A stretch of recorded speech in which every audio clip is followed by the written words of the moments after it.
Bienvenue dans une nouvelle vidéo les amis. Dans cette vidéo, on va parler d'un sujet sensible. On va parler de l'obésité. Et on va répondre à la question suivante. Est-ce que l'obésité est un choix? Si t'es pas encore abonné à la chaîne, je t'invite à le faire maintenant et à rejoindre ma liste email, le lien dans la description. Let's go.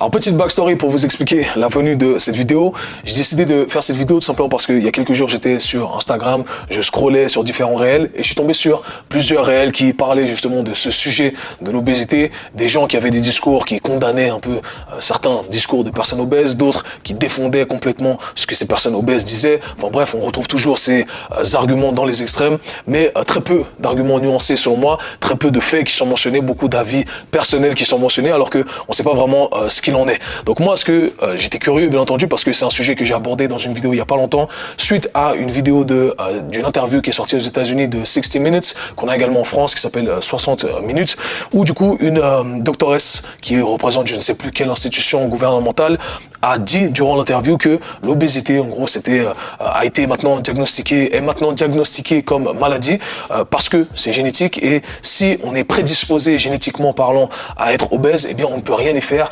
L'exercice, ça ne sert à rien. Faire des diètes, ça ne sert à rien. Ça ne va rien changer si génétiquement on a ces gènes qui prédisposent à l'obésité. Alors bien entendu, ça fait grincer les dents à la plupart des gens de l'industrie du fitness, les coachs, les gens engagés qui ont vu des transformations, qui ont fait des transformations et qui ont aidé énormément de personnes, dont moi ça m'a fait grincer les dents, j'en ai parlé justement dans une vidéo et ça me force à chaque fois à devenir un peu plus conspirationniste.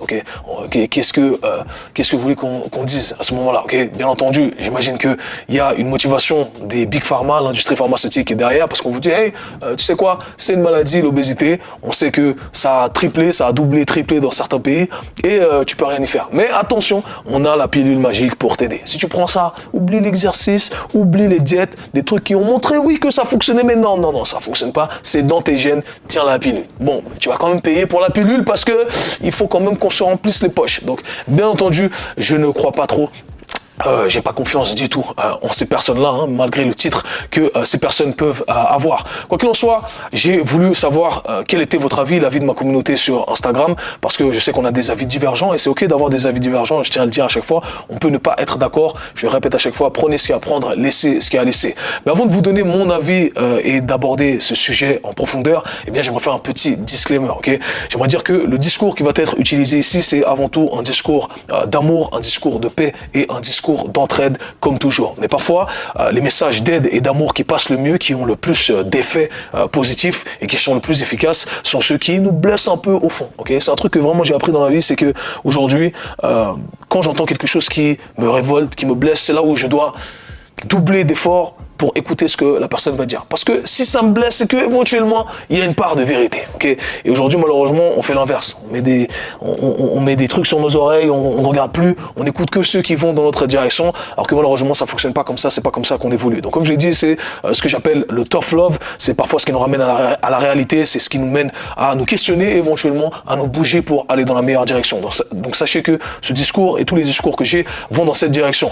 Ce que je déteste par contre, c'est la fausse compassion créée par le politiquement correct. Aujourd'hui, tout le monde cherche à être politiquement correct. C'est pas mon discours, d'accord? Et je n'aime pas non plus la compassion aveugle qui, selon moi, déresponsabilise les gens et n'aide personne. La preuve, c'est que on va pas dans la bonne direction, selon moi. Donc, c'est pas quelque chose qu'on doit appliquer, selon moi. On doit s'entraider en se responsabilisant, en devenant meilleur. Enfin bref, on va y venir au cours de la vidéo. Quoi qu'il en soit, j'ai voulu savoir votre avis en posant des polls sur Instagram, dans mes stories Instagram, et j'ai posé 3 questions. Les 2 premières questions ont été les questions suivantes. Je tiens à dire que tout ce qui va être mentionné ici, j'ai fait mes recherches, bien entendu, parce que j'ai voulu élaborer la vidéo de façon à ce que ça soit factuel. On va parler I speak facts. Je le dis à chaque fois, I speak facts, I don't speak French. I speak facts, je parle factuellement ici, donc encore une fois, c'est pas mon avis uniquement, c'est basé sur des références scientifiques et empiriques également, parce qu'il y a plein de choses qui font partie du sens commun et qu'on cherche à dénier tout simplement parce qu'on cherche à être politiquement correct, comme j'ai dit. Quoi qu'il en soit, les amis, j'ai posé 2 questions, comme j'ai dit. La première question était, est-ce que l'obésité est un choix? 61% d'entre vous ont répondu, donc du coup, j'ai offert 2 réponses ici. Oui, c'est de l'or / ma faute. 39% ont répondu non, ce n'est pas de leur faute. Je me suis encouplé ici, donc les deux réponses étaient oui, c'est de leur faute / ma faute, ou non, c'est de leur faute / ma faute. Ok, donc je suis conscient que c'était quelque chose de très binaire, très catégorique, etc. Qu'on aurait pu rajouter de la nuance, mais bien entendu, c'est des stories Instagram, les gars, c'est des pôles, donc on peut pas tout faire. Quoi qu'il en soit, 61 d'entre vous, 61% ont répondu que oui, c'était de leur faute, 39% ont répondu que non, ce n'était pas de leur faute. Donc voilà, il n'y a pas un écart qui est trop conséquent. Et j'imagine que la plupart des gens qui me suivent sont des gens de l'industrie, des gens qui sont passionnés, etc. du fitness. Donc c'est intéressant de voir qu'on a des avis divergents. Et j'ai reçu des centaines de messages. J'ai jamais eu autant d'engagement sur mes stories en termes de réponses. Donc c'était intéressant de voir les réponses qui ont été élaborées. J'ai pas répondu, mais j'ai quasiment tout lu. Ok, j'ai lu toutes vos réponses. Et du coup, ce que j'ai fait, c'est que j'ai récolté les réponses qui ont été données sous forme de thèmes, de points qu'on va mentionner ici, et on va essayer d'y répondre à chaque fois, d'apporter un peu plus d'informations. Quoi qu'il en soit, la deuxième question qui a été posée ensuite, parce que je me suis dit, ok, j'ai choisi les mots explicitement, je savais exactement ce que je faisais, en disant est-ce que c'est un choix, est-ce que c'est de leur faute, pas de leur faute, tout était connecté bien entendu. Et ensuite j'ai posé la deuxième question qui était si l'obésité n'est pas un choix et qu'il peut s'expliquer par des causes plus profondes, est-ce que selon vous, malgré les circonstances, les personnes obèses sont responsables de leur situation? Et là, 81% des gens ont répondu oui et 19% des gens ont répondu non. Donc là, on voit qu'il y a une disparité. Des gens qui se disent non, c'est pas de leur faute, mais ils sont quand même responsables. Et il y a des gens qui, j'imagine, se sont retrouvés dans les deux camps qui disent non, c'est pas de leur faute et non, ils ne peuvent rien y faire, d'accord? Ils ne sont pas responsables. Et j'ai laissé la troisième question que je vais aborder à la fin. Ok, bon, déjà je tiens à dire que quand j'ai posé ces questions, j'ai eu 2-3 commentaires de gens fragiles qui disaient que c'était offensant de poser cette question. Alors quand ils m'ont envoyé ça, ils m'ont dit Kevin, c'est offensant de poser cette question. J'étais là, moi j'étais offensé. Franchement, je suis rien du tout. Je suis rien du tout. Je suis pas désolé du tout. Arrêtez d'être offensé pour rien du tout, d'accord? Ça commence à bien faire tout ça, ok? Victime, la victimisation partout, ça commence à nous fatiguer vraiment. Les gens aujourd'hui sont offensés pour rien, pour tout et pour rien. Tu dis bonsoir alors que il y a encore un rayon de soleil. Je suis offensé, en fait il fait encore genre calmez-vous les mecs, calmez-vous, allez boire un thé, manger du chocolat, arrêtez d'être offensé pour tout et pour rien. C'est pas offensant, c'est une question et c'est là justement ça mène à des réflexions, ça mène à des discours qui nous poussent à réfléchir différemment ou à agir différemment. Quoi qu'il en soit, j'ai eu beaucoup de réponses positives, bien entendu, des gens qui ont élaboré leurs réponses, que je sois d'accord ou pas. J'ai pris en considération tout ce que vous disiez et c'était très intéressant. Donc déjà, repartons sur la première question et analysons la première question déjà en surface parce que c'est vrai qu'elle est complexe, comme je l'ai dit, il y a un choix des mots qui est bien précis et qui porte à réflexion. Donc là, la première question, c'était est-ce que c'est un choix? Okay, c'est le titre de la vidéo qui est un peu provocateur aussi. C'est fait exprès, bien entendu. C'est un choix. Est-ce que c'est un choix? Et là, si on s'attarde sur la définition du mot choix, eh bien, c'est l'action de choisir, décision par laquelle on donne préférence à quelque chose. Donc si on s'attarde vraiment déjà sur le mot, ça veut dire qu'on a créé une certaine hiérarchie et qu'on a priorisé une option plutôt qu'une autre option. C'est ce que ça veut dire, d'accord? Et quand je regarde les réponses qui ont été données en surface, ce qui revenait souvent, c'est que, bien entendu, la plupart des gens disaient non, ce n'est pas un choix parce que personne ne choisit d'être obèse. Être obèse, c'est le résultat, d'accord? Mais beaucoup d'entre vous s'accordent à dire qu'au final, ce n'est que le résultat ou l'obésité n'est que la résultante de plusieurs mauvais choix. Et c'est là où, encore une fois, ça pousse à la réflexion parce qu'on pourrait se dire, ok, et c'est là où ça devient encore plus complexe parce qu'on pourrait se dire, est-ce que simplement le choix, le résultat final, ce n'est pas que l'addition de plusieurs mauvais choix, comme on l'a dit, et que, hey, au final, c'est un choix par négligence. C'est peut-être pas un choix qu'on a voulu comme ça, on s'est dit, ah, je vais être obèse, mais c'est un choix par négligence. C'est-à-dire qu'on a quand même quelque part, on se blâme quand même, on blâme les personnes pour leur décision qui a résulté en ce qu'ils sont, ce qu'elles sont à l'heure actuelle. Et c'est là où, voilà, c'est en surface comme ça, c'est complexe, ok? C'est assez complexe parce que, ok, c'est le résultat de plusieurs choix, mais est-ce que c'est vraiment leur choix? Et c'est là où je me dis, si on utilise des comparaisons pour en utiliser mille, j'ai pas envie d'utiliser des comparaisons où on va porter préjudice à la vie d'autrui ou à la santé mentale ou physique d'autrui, bien entendu, mais si on prend l'exemple ici d'une voiture, par exemple, est-ce que lorsque tu conduis une voiture, tu as fait le choix de boire, tu as fait le choix de sortir, tu as fait le choix de conduire ta voiture bourrée, ensuite tu as un accident, okay? Tu casses ta voiture, tu casses la voiture d'un autre, etc. Est-ce que c'est ton choix? Parce que tu pourrais dire, hey, tu as fait le choix de sortir, tu as fait le choix de prendre la voiture quand tu étais bourré. Est-ce qu'au final, ce n'était pas ton choix de faire cet accident? Okay. C'est complexe, vous l'aurez compris, c'est complexe. Okay, je vais vous donner ma réponse à la fin, ce que je pense, mais voilà pourquoi j'ai trouvé que cette question, au final, malgré le fait qu'elle soit provocatrice et qu'en surface comme ça, bien entendu, ça paraît évident de dire non, c'est pas leur choix parce que personne choisit d'être obèse et ça, on est totalement d'accord avec ça, mais c'est la résultante de plusieurs mauvais choix. Maintenant, si on analyse les réponses qui ont été données, parce que bien entendu, la plupart des gens qui disaient non, ce n'est pas leur choix, bah, vous m'avez donné des réponses, ou plutôt vous avez essayé de me donner des causes qui expliquent pourquoi ce n'est pas de leur faute. Okay, pourquoi ce n'est pas de leur faute, pourquoi au final ces gens sont obèses malgré le fait que voilà, ils n'ont pas choisi d'être obèses. Et du coup, les causes qui ont été énumérées ont été les suivantes. Le manque de connaissances sur l'alimentation, okay, la classe sociale, la consommation de sucre, le problème de métabolisme, problème hormonal, problème de thyroïde, la génétique et problème psychologique, traumatisme, etc. Donc moi ce que j'ai fait c'est que ce que je vais faire maintenant, c'est que je vais reprendre chacun de ces points et je vais appuyer à chaque fois ce que je dis à travers ce que j'ai pu lire, à travers différentes recherches. Donc je suis allé sur les moteurs de recherche scientifiques, j'ai fait ma petite recherche en plus du sens commun qu'on connaît tous et je vais vous donner les réponses, les différentes conclusions qui peuvent être tirées des différentes évidences qu'on a à l'heure actuelle. Donc déjà, reprenons le premier point ici, ok. On va reprendre le premier point où je disais... je tiens à préciser également qu'on ne va pas prendre en considération les gens qui sont obèses et qui ne peuvent pas bouger. On va prendre en considération les gens qui ont la capacité de bouger, qui ont encore un contrôle sur leur corps. Parce que les gens adorent, vous adorez donner des exemples. Non mais cette personne elle n'a qu'un bras et puis elle peut pas. Arrêtez les gars, arrêtez. Vous savez très bien que ça c'est 0,1% de la population. Les gens adorent trouver des excuses comme ça, des exceptions pour argumenter des trucs bidons qui n'ont pas de sens. On va parler de trucs cohérents ici, ok. On sait que la plupart des gens qui sont obèses sont des gens qui ont la capacité de contrôler leur corps quand même dans l'espace, ok, jusqu'à un certain point bien entendu. Et comme je l'ai dit, il y a des exceptions à la règle, mais on va pas s'attarder sur les exceptions à la règle. On l'aura compris, les exceptions ne rentrent pas dans tout ce qu'on va dire ici. Donc partons déjà sur le premier point, le manque de connaissances sur l'alimentation. Et ça, je trouve que c'est un peu exagéré aujourd'hui. Aujourd'hui, je pense que la plupart des gens ont assez de connaissances sur l'alimentation parce qu'au final, il n'y a pas besoin d'être sorcier. Il n'y a pas besoin d'être un savant ici, il n'y a pas besoin d'être un expert, c'est pas sorcier, c'est ce que je voulais dire. Pardonnez mes expressions françaises qui partent dans tous les sens. Donc, on sait quand un aliment est pas bon, quand un aliment est plus ou moins bon. Okay, même si j'aime pas donner ces catégories-là, on le sait. Arrêtez de vous mentir à vous-même, d'accord. On sait tous que l'eau, c'est mieux que le soda. Ok, aussi simple que ça. On connaît tout ça. Alors après, bien entendu, il y en a qui ont des connaissances un peu plus poussées, d'autres qui sont un peu moins poussées, mais de manière générale, je pense que la plupart des gens savent exactement ce qu'ils consomment, ce qui est catégorisé encore une fois ici comme bon conceptuellement et comme mauvais conceptuellement, ce qui a beaucoup de calories, ce qui a moins de calories. Okay, les gars, 5 fruits et légumes par jour. Okay, moi j'ai 31 ans, ma mère me le disait. Okay, ma mère qui a le double de mon âge.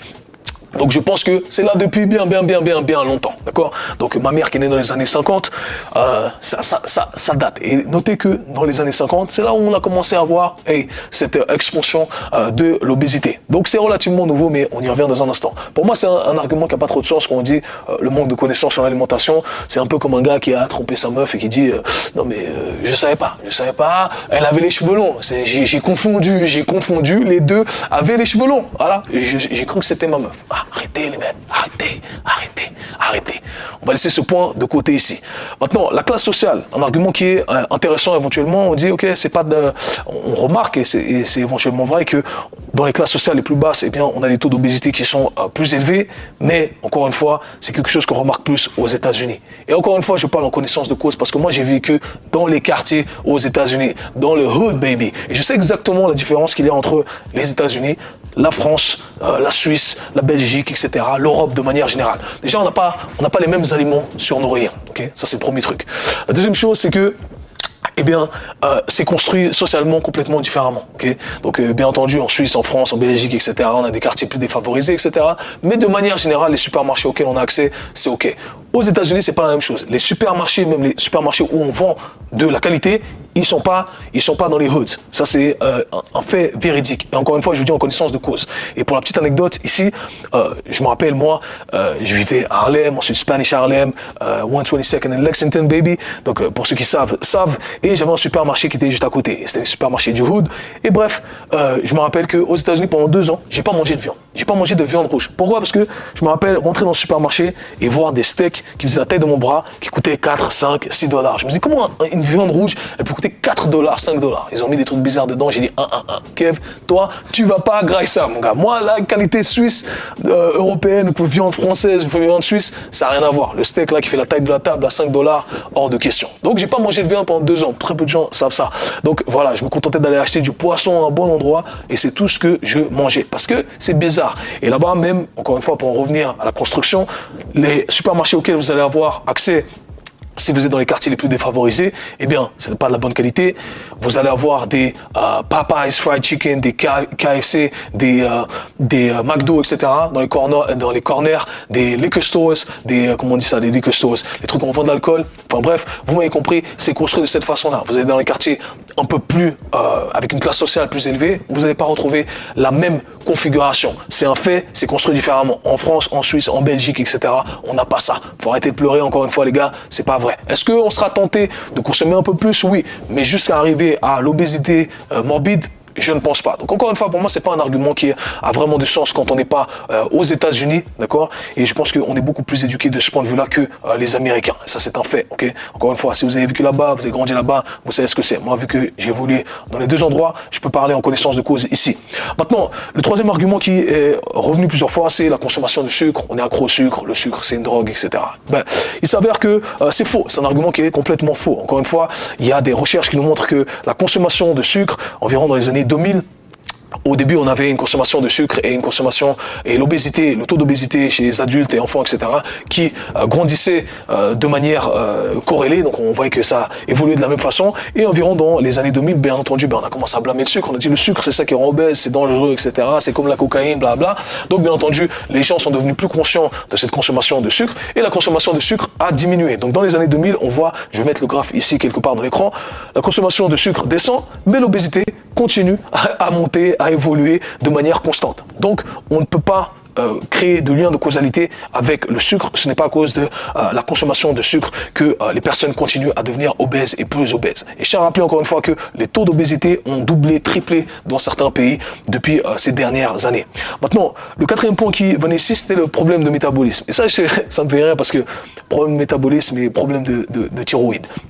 Parce que c'est vraiment le truc qui revient à chaque fois. Toutes les personnes en parlent, c'est l'argument que tout le monde sort, même dans les vidéos, on voit des gens qui disent « je suis pas obèse, non, c'est parce que j'ai problème de la thyroïde. Okay. » Donc on va élaborer tout ça, encore une fois, j'ai fait mes recherches, je vais mettre les liens de certaines recherches dans la description, comme ça vous pourrez lire par vous-même et vous allez taper sur vos moteurs de recherche, sur PubMed, Google Scholar, vous tapez le tout et vous pouvez lire des dizaines de recherches par vous-même et ensuite en tirer vos conclusions. Donc déjà, problème de métabolisme, eh bien, il s'avère que, contrairement à ce qu'on croit, on dit souvent « les obèses ont un métabolisme qui est ralenti. » Alors ici, rapide, ralenti, c'est très conceptuel, ça veut rien dire en soi, mais on s'est compris, c'est pour faciliter les choses. On a un métabolisme qui est ralenti quand on est obèse. Eh bien, il s'avère que c'est faux. Okay, ils ont fait des études en comparant justement des personnes obèses et des personnes non obèses qui avaient la dépense énergétique la plus élevée. Et il s'avère que les personnes obèses ont une dépense énergétique plus élevée liée à leur métabolisme, parce que c'est pas lié à leur activité physique, d'accord? Donc, les personnes obèses ont une dépense énergétique qui est beaucoup plus conséquente que les personnes non obèses,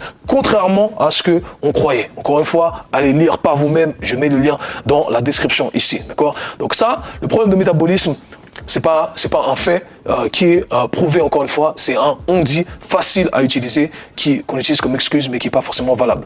Ensuite, on a problème de la thyroïde, problème hormonal, ok, on va mettre ça dans la même catégorie. Et là, il s'avère que c'est une relation qui est assez complexe. C'est un peu l'histoire de l'œuf ou la poule. Qu'est-ce qui vient en premier? C'est l'œuf qui vient en premier ou c'est la poule qui vient en premier? Et du coup, il n'y a pas de réponse concrète d'après mes recherches, en gros, en disant oui, c'est 100% ça qui mène à ça ou l'inverse. Okay. Maintenant, on a différentes recherches qui ont cherché différents résultats, disons comme ça, okay, et on arrive à créer certaines connexions. Donc, je vais essayer d'énumérer un peu tout ça ici brièvement pour pas s'attarder sur les détails. Okay. Donc déjà, ce qu'on sait, c'est que en premier lieu, comme je l'ai dit, c'est assez complexe. Mais ce qu'on sait, c'est que lorsqu'on a des problèmes hormonaux, des problèmes de thyroïde, eh bien, ça peut effectivement ralentir notre métabolisme. Ça, c'est un fait. Okay. Maintenant, comme je l'ai dit, rappelez-vous, le métabolisme des personnes obèses est déjà plus élevé que la norme, est déjà plus rapide, d'accord, que la norme, d'accord. Maintenant, ça peut mener à une prise de poids lorsqu'on a des problèmes hormonaux, des problèmes de thyroïde, mais pas tout le temps. D'accord? Et ça, je pense que ce que je cherche à dire ici, c'est qu'on peut très bien avoir des problèmes de thyroïde et ne pas être obèse, d'accord? Ou ne pas être en surpoids du tout. Et je tiens à dire que je suis le cas, je suis un de ces exemples ici parce que moi-même, j'ai fait un épisode, un podcast là-dessus également en disant que j'ai eu des problèmes de troubles du comportement alimentaire. Pas dans les excès, il y a des niveaux bien entendu à ça, mais j'ai été dans ces situations et j'ai souffert de certains problèmes de la thyroïde, d'où l'intérêt que j'ai porté à ce sujet-là. J'ai jamais été en surpoids, j'ai jamais été obèse non plus, et j'ai travaillé avec des dizaines de clientes, ça touche principalement la population féminine. Voilà pourquoi également je me suis penché sur ce sujet, et c'est d'ailleurs un sujet de mon programme Mentorship, parce que je trouve que c'est quelque chose qui n'est pas assez abordé au sein de nos formations en tant que coach. Pourtant ça touche énormément de personnes, principalement la population féminine.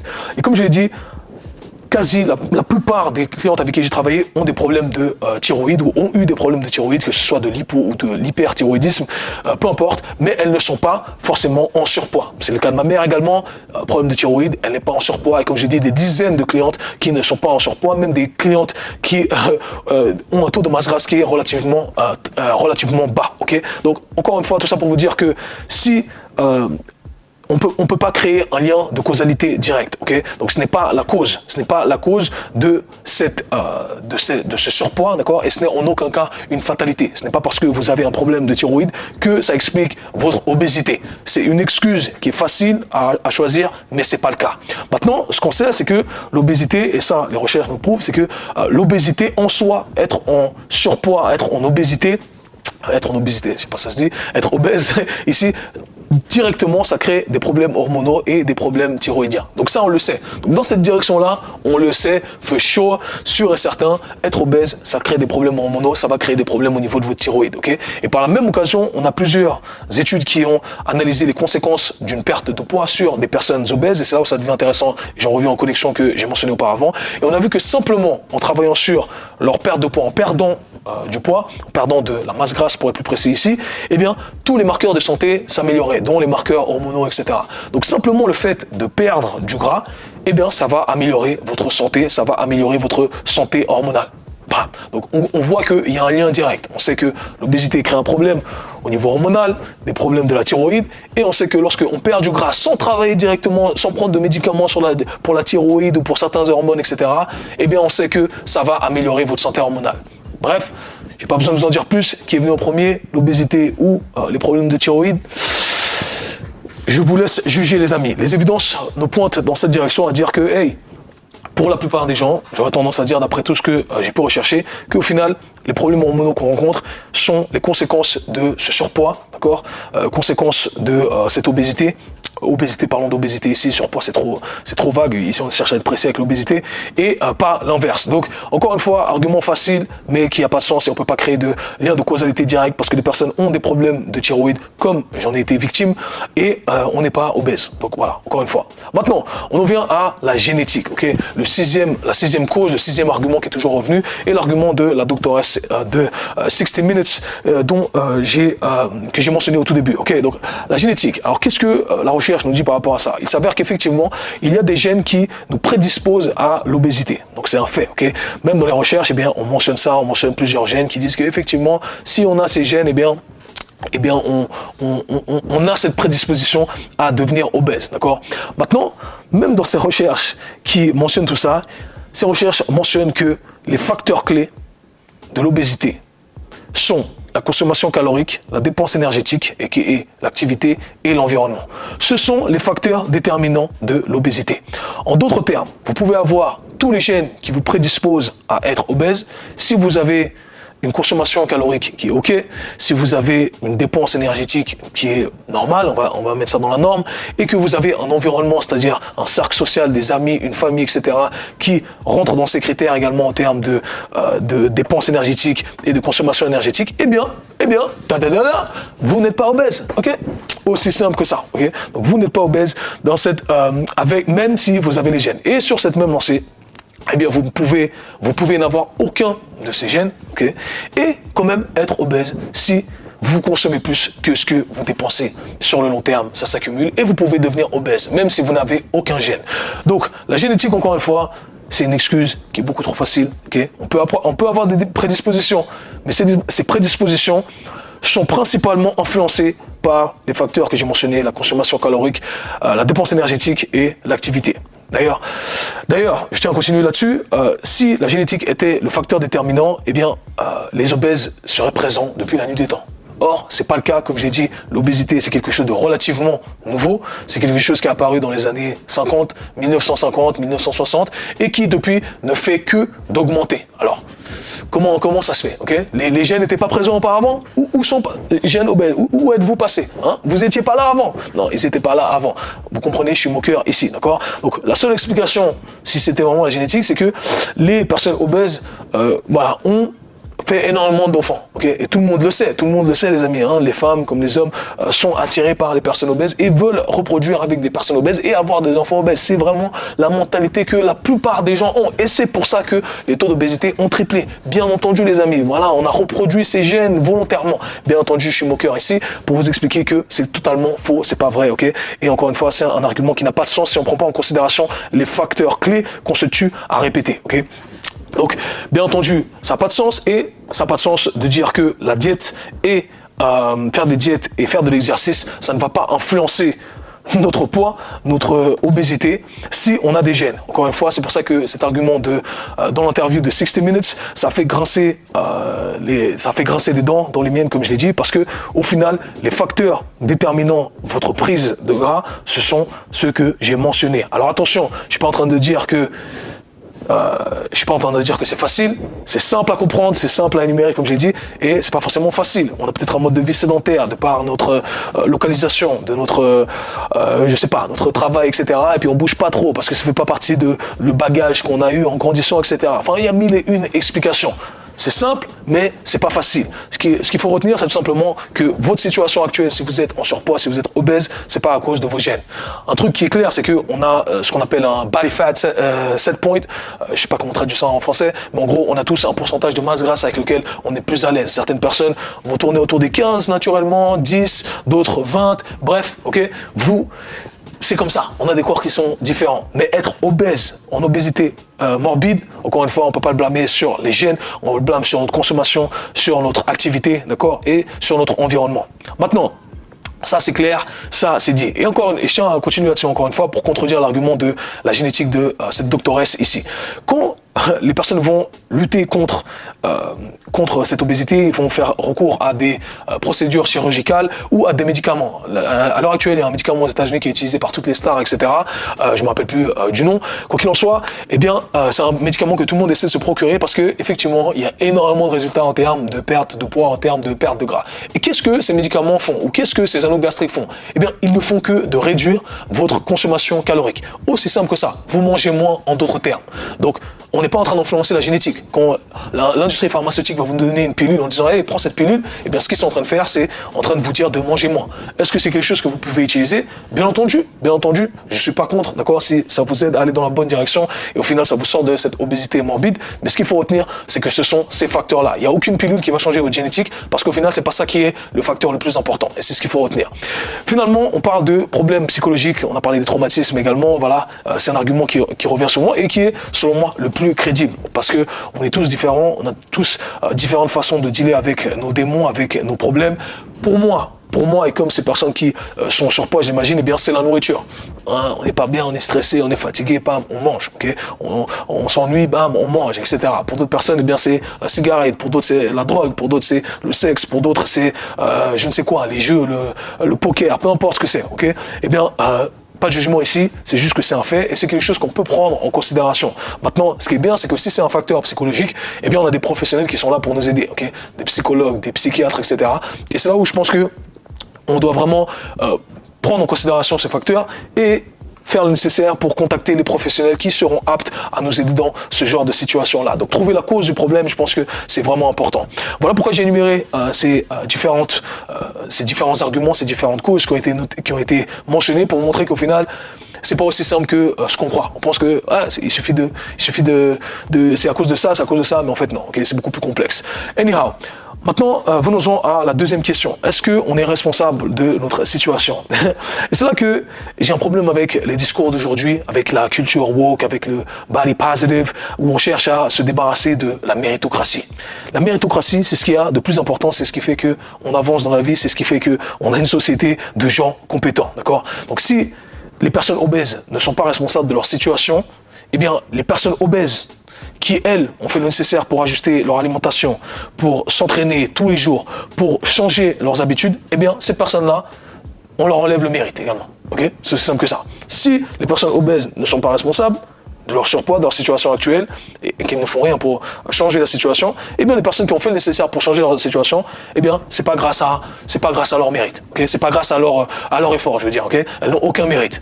Voilà, ça doit marcher dans les deux sens. Et malheureusement, c'est pas comme ça que ça marche. Les personnes qui ont fait le nécessaire pour perdre du poids, eh bien, elles méritent leur situation actuelle parce qu'elles ont fourni l'effort pour le faire. Et ce que je cherche à dire ici, c'est que la méritocratie doit être valorisée et la méritocratie passe par l'effort. Par conséquent, l'effort doit être valorisé. Et si l'effort doit être valorisé, eh bien le manque d'effort doit être condamné. Et aujourd'hui, on a peur de le dire parce que c'est politiquement incorrect de dire ça. Si vous ne faites pas l'effort pour avoir des résultats, eh bien, faut pas halluciner et se dire je comprends pas pourquoi j'ai pas de résultats, c'est pas de ma faute. Non, c'est parce que t'as pas fourni les efforts nécessaires. Et comme j'ai dit, fournir les efforts nécessaires, parfois c'est simplement s'auto-analyser et dire ok, quelle est la cause du problème? Est-ce que c'est psychologique? Est-ce que c'est simplement parce que j'ai pas bien agencé mes habitudes? C'est parce que je trouve pas la discipline d'aller m'entraîner, etc. Bref, chacun, on est tous différents. Il faut analyser la cause des problèmes, la vraie cause des problèmes et pas les causes qui paraissent vraies en surface. Et à partir de là, on fait ce qui est nécessaire, d'accord? Mais la méritocratie, c'est quelque chose qu'il faut valoriser. Et je pense que c'est l'état d'esprit qu'on devrait tous avoir. Et malheureusement, c'est ce qu'on cherche à bannir. Et malheureusement, ça ne nous fait pas avancer, comme j'ai dit. Finalement, j'ai posé la dernière question qui était est-ce que les parents sont responsables de l'obésité de leurs enfants? Et je vais être honnête avec vous, j'étais assez surpris de voir que quand même, il y avait 7% qui ont dit non. Des gens qui ont dit non, c'est pas de la faute des parents. Alors je vais vous donner mon avis ici, je pense que c'est 100% de la faute des parents, ok? Parce que les enfants voulaient qu'ils fassent quoi? Okay? C'est pas eux qui décident ce qu'ils mangent, d'accord? C'est pas eux qui décident de l'environnement dans lequel ils grandissent. Donc forcément, en tant qu'adulte, et moi en tant que parent, je peux le dire, eh bien, je pense qu'on a un rôle assez important et qu'on doit faire le nécessaire. Aujourd'hui, moi en tant que père, je veux montrer le bon exemple. Et je sais que le seul moyen d'enseigner ce que je vais enseigner, c'est de le faire à travers l'exemple. Donc je dois montrer, je lui montre, j'essaie de faire des exercices devant lui, ok? J'essaie de pas trop être sur mon portable devant lui. C'est le truc sur lequel je travaille. Je dis pas que c'est facile encore une fois. Enfin, ok, c'est simple, mais c'est pas facile, encore une fois. Mais c'est quelque chose qu'on doit s'efforcer de faire. Et moi, en tant que père, eh bien, je peux vous dire que quand je vais chercher mon fils à la crèche, à l'école, etc., je vois 99% des enfants qui sont en surpoids ont des parents qui sont en surpoids ou qui sont obèses. Aussi simple que ça. Factuellement, c'est pas factuel ici parce que j'ai pas les stats exacts pour le dire, mais objectivement, de ce que je vois, eh bien, c'est un fait. C'est un fait. Donc, encore une fois, ça revient à ce qu'on disait auparavant et que les études confirment, l'environnement va avoir une grande influence parce que forcément, si les parents sont obèses, eh bien, c'est qu'ils ont une certaine alimentation, ils ont un certain lifestyle qui va être transmis tout simplement à leurs enfants. C'est des mauvais choix alimentaires, etc. On revient à tout ce qu'on disait par le passé, d'accord? Et moi, je tiens à dire que c'est pas facile parce que être un parent, c'est vraiment pas facile, c'est dur, on est fatigué, ça demande énormément mentalement. Et moi, en tant que père d'un enfant qui dort pas beaucoup, j'ai pas beaucoup dormi cette dernière année et demie, eh bien, même en ayant ce bagage sportif, et je suis vraiment reconnaissant d'avoir ce bagage sportif, je suis passé de m'entraîner 6 fois dans la semaine, 7 fois dans la semaine, à 2 fois dans la semaine, 3 fois, c'est une semaine extraordinaire, et je suis content d'avoir ce bagage. Parce que si j'avais eu une habitude de, je sais pas, m'entraîner 2 fois dans la semaine, eh bien, je serais passé de 2 à 0, ok? Donc là, je passe de 6 à 2, j'ai de la chance. Mais je vais vous dire la vérité, même moi, en étant un amoureux de sport, c'est mon métier, eh bien, j'ai pas envie de m'entraîner. J'ai pas envie de m'entraîner, mais je me force à m'entraîner. Parce que, hey, la vie c'est dur et il faut faire ce qu'il faut faire. Des fois, il faut faire les trucs qu'on n'aime pas faire. Et c'est comme ça. Et je pense que c'est la mentalité. Et se consoler en disant, non, mais c'est comme ça, je peux pas, etc., ça aide personne. Moi, ça m'aide pas. Moi, ce qui m'aide, c'est de me dire, hey, et c'est ce que je veux transmettre ici en espérant aider un maximum de gens, c'est de dire, hey, moi, pleurnicher dans mon coin parce que ça marche pas, parce que je suis fatigué. Non, hey, des fois, des fois, je vais pas m'entraîner, mais je vais me forcer. Je vais me forcer parce qu'au final, j'essaie de montrer l'exemple et je sais que c'est ce qui me fera du bien sur le long terme. Sur le court terme, non, mais sur le long terme, c'est ce qui me fera du bien. Donc voilà, on fait des trucs qu'on n'aime pas faire et je pense que c'est vraiment ce qui fait la différence et c'est le discours qu'on doit propager. Et encore une fois, c'est que du love et c'est par amour que je fais ça. Sinon, je ferais même pas ça. Ce que je veux, c'est aider les gens. Un autre argument qui revient souvent, c'est je fais du sport, mais ça ne change rien. Et c'est un peu comme si on disait disais, ah, j'ai écrit un budget, j'ai fait un budget, j'ai tapé un budget ou sur une feuille, peu importe, mais je dépense toujours beaucoup. Okay. Ça ne veut rien dire en soi. Le sport, c'est pas magique, d'accord? Le sport, ça va être un outil pour construire du muscle, etc., ou pour dépenser plus de calories, d'accord, plus d'énergie. Mais si on consomme plus que ce qu'on dépense, eh bien, ça va rien changer. Vous pouvez faire du sport tous les jours. Si vous mangez tout ce que vous avez dépensé et plus, eh bien, vous allez rester dans votre situation d'obésité, de surpoids, etc. Donc, encore une fois, je pense que c'est un argument qui est mal utilisé et peut-être qui est mal compris par les personnes obèses qui m'ont fait part de leur témoignage en disant ça. Et c'est là où j'ai beaucoup d'empathie pour vous, les gars. Si vous avez essayé, félicitations, continuez. Mon meilleur conseil, c'est travailler avec un professionnel compétent, un coach, engager un coach. Peut-être que c'est ce qui va vous permettre de vous lancer dans un premier temps, de comprendre le processus. C'est un petit investissement qui va être bénéfique pour vous sur le long terme. Vous allez ensuite apprendre à gérer le tout par vous-même. Peut-être que vous n'avez pas le budget, alors vous allez faire une session par mois, ok, au lieu de faire plusieurs fois par mois. Peu importe. Là, vous pouvez commencer à investir en vous. Trouver des professionnels compétents. À l'heure actuelle, c'est comme ça que je procède dans tout. C'est, hey, si je ne sais pas faire ma comptabilité, je vais engager un comptable. C'est aussi simple que ça. Le sport, on a des professionnels qui travaillent dedans, moi et d'autres, et je serais ravi de vous aider. Et si vous avez besoin de quelqu'un, eh bien, contactez-moi. Si j'ai quelqu'un dans votre région, je transmettrai le message parce que le but ici, c'est d'aider un maximum de personnes. Donc faites ce qui est nécessaire, encore une fois. Simplement mentionner le fait que vous faites du sport et que ça ne donne pas de résultat. Par conséquent, le sport, ça ne fonctionne pas. C'est une très mauvaise conclusion et ça n'aide personne. Donc, ici, j'aimerais rajouter une petite anecdote qui m'a été donnée par un des messages et qui m'a assez choqué.